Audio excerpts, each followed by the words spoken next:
COVID survivors in China are slapping their foreheads as they see how the chaotic pandemic era is portrayed in school textbooks.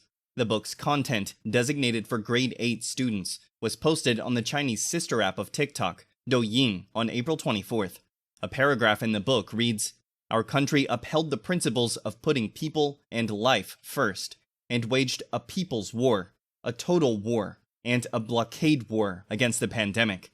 It continued that in coordinating the prevention and control of the pandemic, there were major achievements. Furthermore, the measures taken to tame COVID were praised as scientific and a balance of economic and social development." China was the last country to abandon its strict zero-COVID policy, which relied on lockdown, mass testing, and social distancing to prevent the virus from spreading. However, such measures were disruptive to businesses and tended to cause a shortage of resources when community closures were implemented. According to the BBC, one top-rated comment sarcastically said, "We witnessed history." Anger with the Chinese Communist Party, or CCP's COVID policies, prompted a historic protest last November, whereby citizens outwardly challenged the CCP regime, despite the high risk of repercussions. Another person blasted, "How come you have the cheek to write it in there?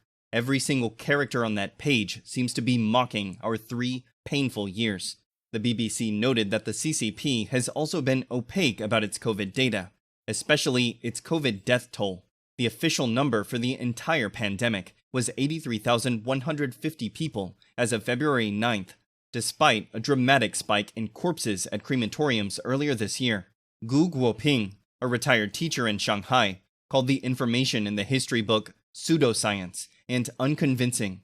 Speaking with Radio Free Asia, he said, "During the lockdown period, there were numerous instances of unnatural deaths, numerous economic downturns after the lockdown, and numerous psychological issues when people were locked up."